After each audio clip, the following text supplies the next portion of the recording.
That's good. There was the aqueduct brought the water from the north to the city when we see it.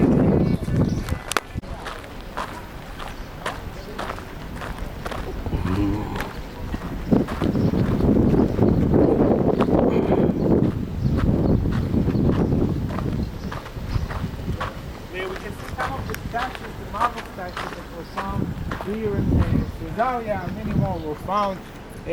Most of them lack the head, the missing head.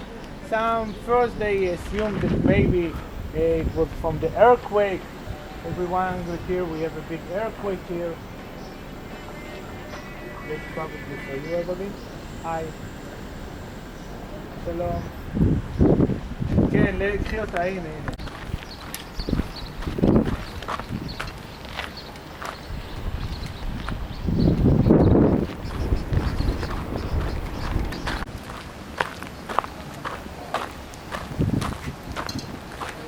Okay, we will pass through there. Let's go close to the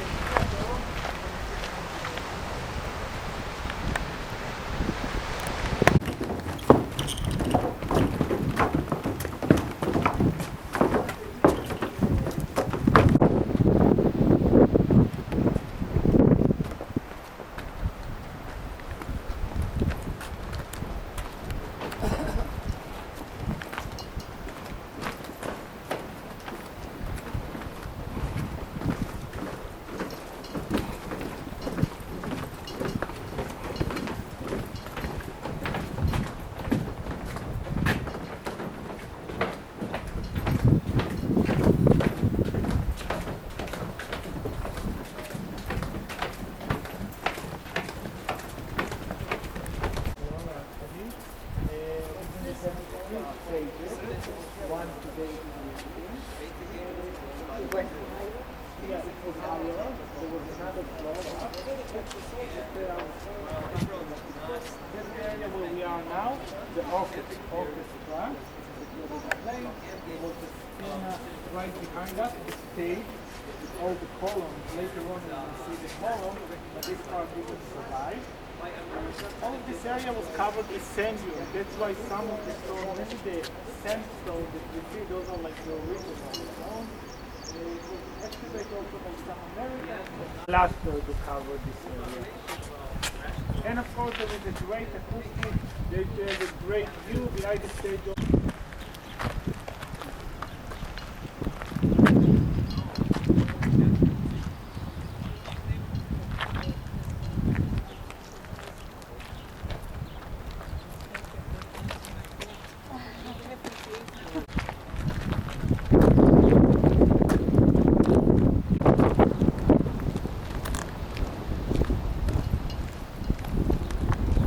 Until it got to the coast of the Mediterranean and from there to the port of Caesarea. The marble is not, we can't find marble in the country, so it's also they brought it from abroad, mainly from Crete. We can see from areas in Turkey today and from Greece, maybe a bit from Italy as well. There you can see some other columns. Many of the columns and marvels from here, from the ruins of the country, were taken by the Ottomans at the 18th and the 19th century, and they used this material to build their houses and their palaces in different cities. So sometime in Akko, a city in the north of Haifa, you find many columns that were taken from here.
alive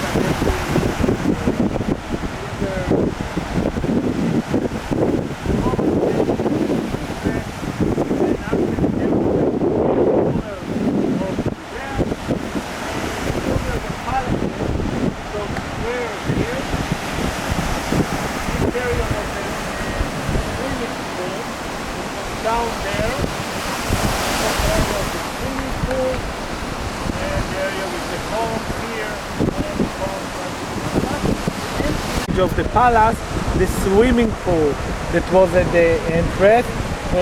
Most of this area was covered. They wanted to protect the mosaics. They just reopened it now. They're probably going to restore the mosaics, the parts which are missing. Everything was surrounded with the columns. There was some kind of a roof there as well. They had some fish pools to the right. And of course the great view.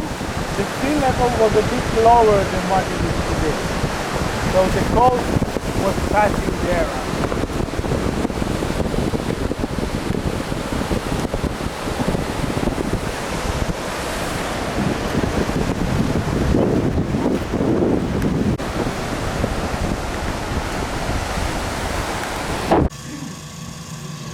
It all began with a dream. The year is 22 BC.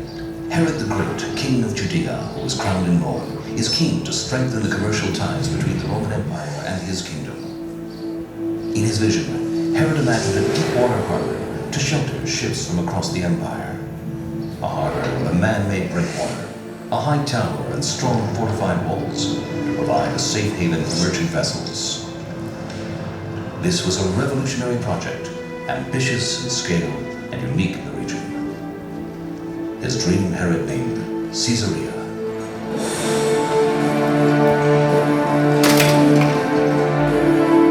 Thousands of workers toiled to make this dream a reality.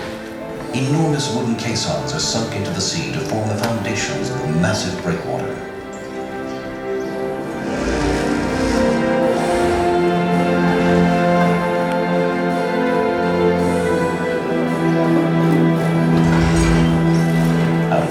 Sands, born both of skilled and pioneering engineering techniques, a harbor is taking shape.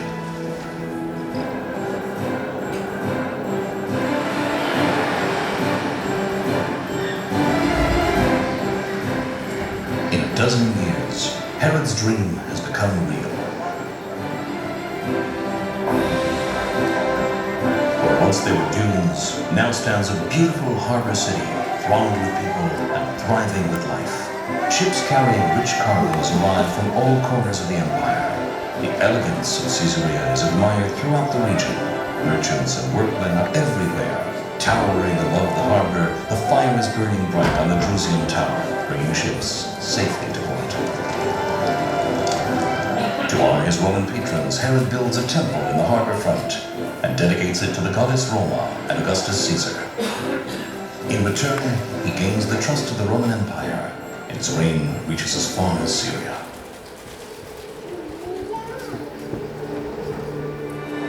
After Herod's death, his heirs fail to step into his shoes, and his charismatic presence and tough regime are no more. His successors fade into the mists of time, and the Roman hold on Caesarea grows stronger.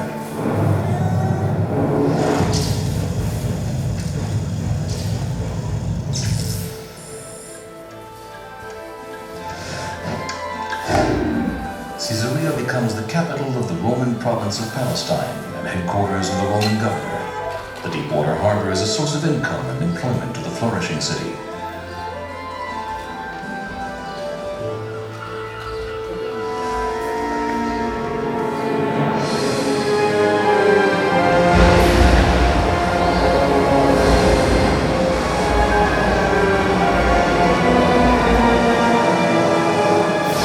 Mighty storms and earthquakes damage the breakwater and the fortified walls.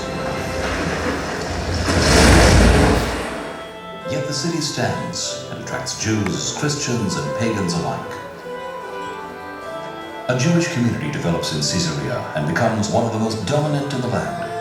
Its centers of education and knowledge draw numerous scholars. Many entertainment venues are established in Caesarea. Theater plays and horse races draw huge audiences.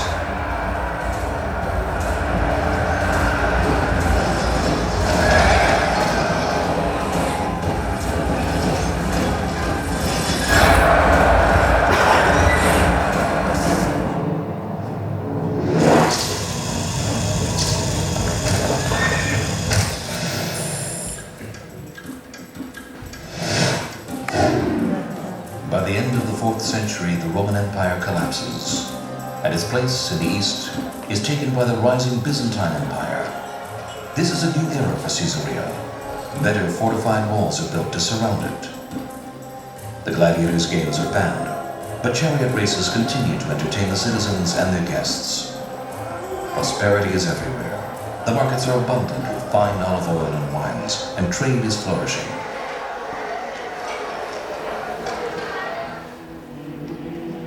Christianity becomes the official religion of the Byzantine Empire. The temple of the goddess Roma and Augustus Caesar is torn down to build in its place an amazing octagonal church. The city's wealth is clearly evident in the richly designed and decorated church.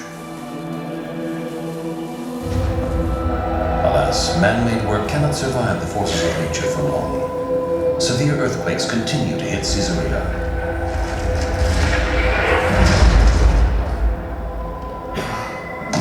Gradually, the breakwater's foundations deteriorate and the harbor is flooded.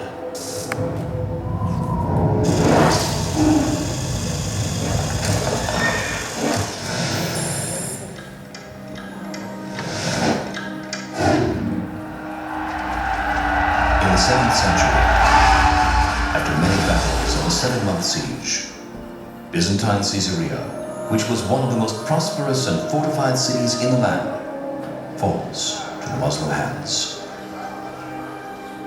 A mosque with a magnificent arcade facing the sea is built where the Roman temple and the Byzantine church once stood.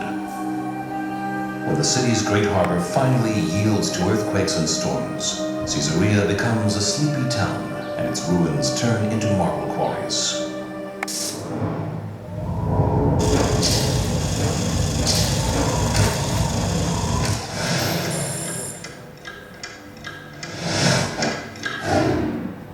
In the 12th century, once again, the tides of war are upon Caesarea. European crusaders invade the land, hoping to conquer the Christian holy cities. From the struggle of war, Caesarea emerges to be rebuilt. A new quay is built in the harbor, and impressive crusader walls surround the reviving city. For 200 years, the wars between Muslims and crusaders have shattered the Holy Land. It is the year 1265. An immense and powerful Muslim army is approaching Caesarea's walls, led by the Mamluk Sultan, Baybars.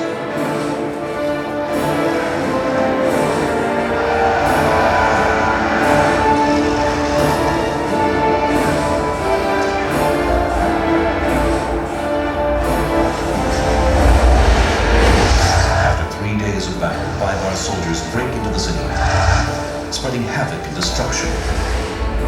For the first time since its foundation, Caesarea is thoroughly demolished.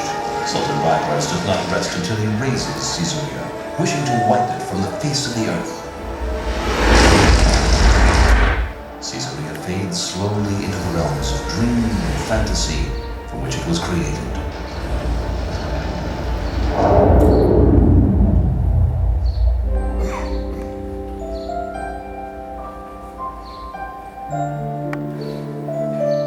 But the legend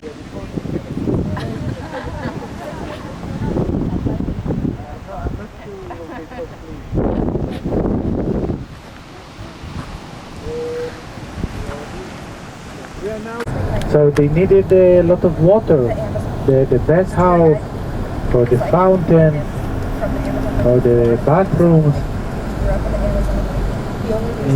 The water was brought from the edge of a stream that was going to the Mediterranean, and they built also an aqueduct. And the Byzantine time they added a second aqueduct that brought the water from some spring. That's where they got the water from the second one.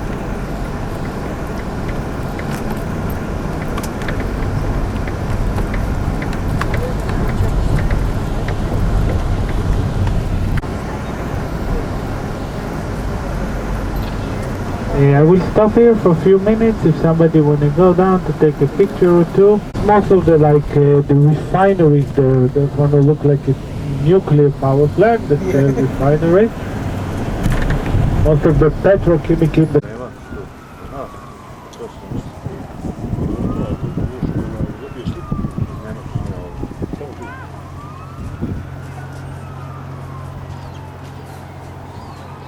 Odakle možeš, nema veze. To se vidi.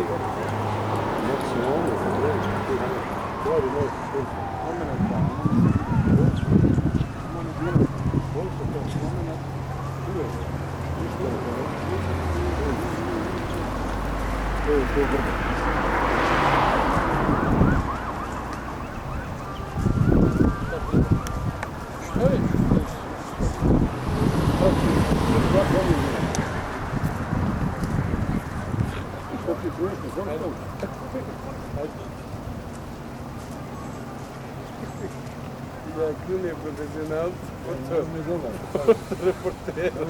Samo noge, nego i glavu, Onak scenariju malo. Gdje? Tamo, molim vas. Malo, malo, ja. Ajde malo, malo. Evo, uliko. Evo, još malo. Samo noga okrenuti. Evo kontra, pa nemaš tako. Znaš što radim. Sve, vjeruj mi da te... Ja, ali dobro on dok nakon prije, vode i kako padne.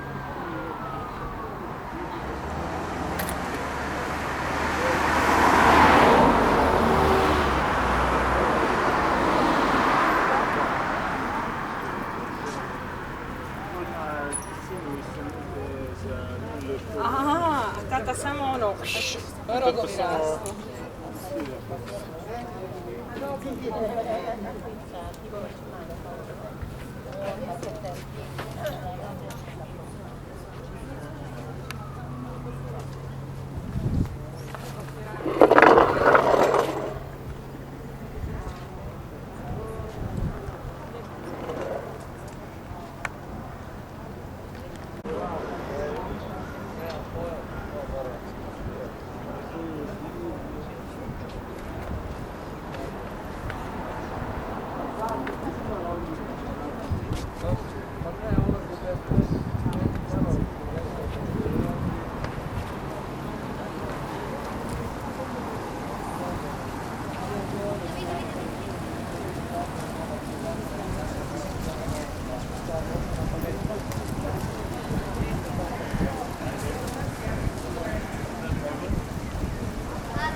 If you want to go, you can go 2 floors down to there. Those will move on, few minutes, and then we will meet here at the balcony.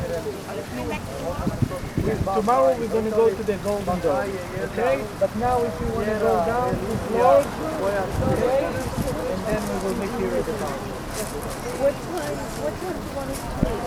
They're going to close now, so it's like 5-10 minutes. Oh, okay. Okay?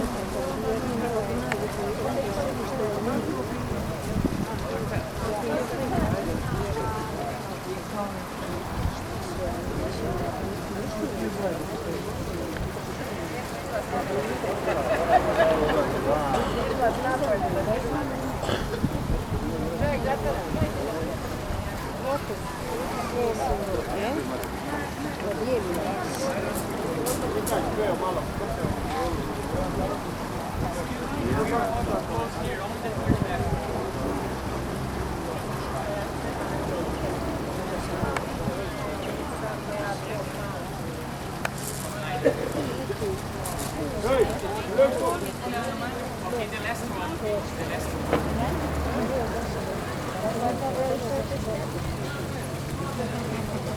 like 10 minutes for what the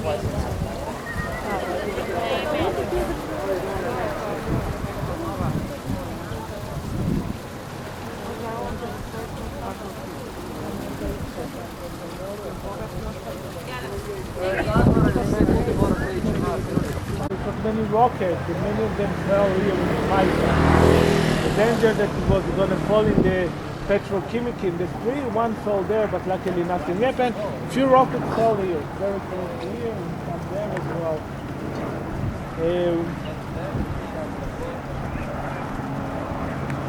So tomorrow in the morning we're going to drive to there. There is a road that kind of crossing the garden, and from there we're going to enter to the mausoleum.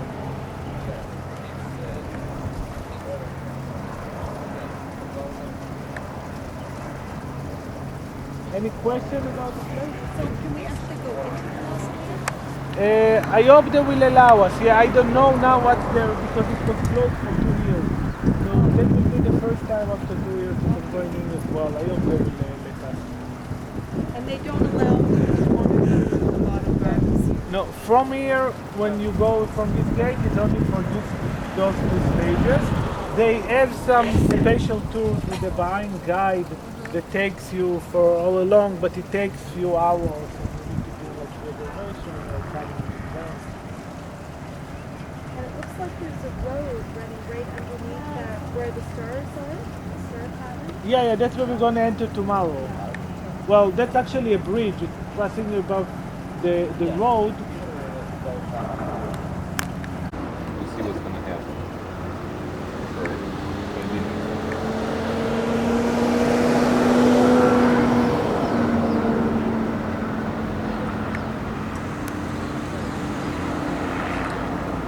Something really fragrant.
Where they keep us the document, they have like a study house there, kind of a school for the religion studies as well. And there's the wall